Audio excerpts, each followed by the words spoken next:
Guys, ஒருத்தவங்க வந்து அழகா இருக்காங்கல்ல, அந்த அழகு அப்படின்றது அவங்க மேக்கப் போடுறதுலையோ அவங்க ட்ரெஸ் பண்ணுறதுலையோ அதெல்லாம் காட்டிலும் நம்மளோட எண்ணத்துல தான் அதிகமாக இருக்குது காய்ஸ். சயின்டிஃபிக்காக பார்த்தோன்னா எப்படின்னா, ஒரு சின்ன கதை இருக்குது. ஒரு திருவிழா நடக்குது காய்ஸ். அந்த திருவிழாவில் ஒரு சின்ன குழந்தை காணா போயிடுறாங்க.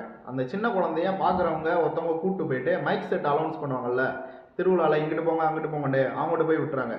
அப்படிமா 4-5 கூடாரம் இருக்குது, செம்ம கூட்டமாக இருக்குது. அப்போ வந்து இன்னொரு மைக் செட் அலௌன்ஸ் பண்ணுற இடத்துல அவங்க அம்மா போய் என் குழந்தைய காணான்னு சொல்கிறாங்க. அப்போ ஃபோன் போட்டு சொல்லி இப்படி குழந்தை இருக்கான்னு எல்லா இடத்துலையும் கேட்கவும் இந்த மைக் செட் அலௌன்ஸ் பண்ணுறவர் என்கிட்ட தான் பாருக்கு, நான் வச்சிருக்கேன், அவங்க அம்மா அனுப்புங்க அப்படின்னு சொல்லிடுறாரு. அது வரைக்கும் அவர் வந்து அந்த குழந்தைகிட்ட பேச்சு கொடுக்குறாரு. ஒரு 4 வயசு 5 வயசு குழந்தை அந்த குழந்தைகிட்ட உங்கள் அம்மா வந்து இது மாதிரி அழகாக இருப்பாங்களான்ட்டு ஒரு பொண்ணை பார்த்து கேட்குறாரு. அந்த பொண்ணு பார்க்க நல்லா தான் இருக்காங்க. இதோட எங்கள் அம்மா செம்ம அழகாக இருப்பாங்க அப்படின்னு சொல்கிறாங்க அந்த சின்ன குழந்தை. என்னடா இதை விட அழகா அப்படின்ட்டு அவர் வந்து இதை விட அழகான பொண்ணு ஒரு பொண்ணு அந்த நடந்து போயிட்டே இருக்காங்க. அந்த பொண்ணை பார்த்து கேட்கிறாரு. இல்லை இல்லை, இதை விட அழகு எங்கள் அம்மா அப்படின்னே. இன்னொரு 1/4 மணி நேரம் கழிச்சு இன்னொரு செம்ம அழகான ஒரு பொண்ணு போகிறாங்க. அந்த பொண்ணை காட்டி இவங்க மாரி இருப்பாங்களாண்டா, இதை விட அழகுங்க எங்கள் அம்மா அப்படின்னு அந்த சின்ன பாப்பா சொல்கிறாப்புல. சரி உங்கள் அம்மா இப்படி தான் இருக்காங்க அப்படின்னு பார்க்கணும் அப்படின்னு அவர் நினச்சிக்கிட்டு அவங்க அம்மா ஒரு வழியாக ஒரு 1/2 மணி நேரம் கழிச்சு வந்துடுறாங்க.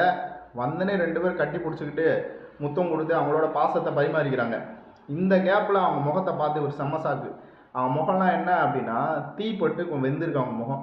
ஸோ அந்த சின்ன குழந்தைக்கு அவங்க அம்மா அவ்வளோ அழகாக தெரிஞ்சிருக்காங்க. அப்போ தான் இவர் உணர்ந்தாராம், என்னடா வாழ்க்கையில் இந்த சின்ன குழந்தைக்கு இருக்க அறிவு கூட நம்மளுக்கு இல்லாமல் போச்சே அப்படின்ட்டு. அதனால ஒருத்தவங்க அழகாக இருக்காங்க அப்படின்றது நம்ம பார்க்குற பார்வையில் தான் இருக்குது காய்ஸ். உண்மையாகவே அவங்க வந்து அழகாக இருக்காங்க அப்படின்ற பட்சத்தினால அவங்க பின்னாடி போகிறது, அவங்கள பற்றி காமம் சம்மந்தப்பட்ட எண்ணம் மாறுது, எல்லாமே நம்மளோட மனசுக்குள்ளேருந்து வர எண்ணங்கள் மட்டும்தான். எண்ணங்கள் கரெக்டாக இருந்தால் நம்ம வாழ்க்கையில் சரியான வழியில் போகலாம்.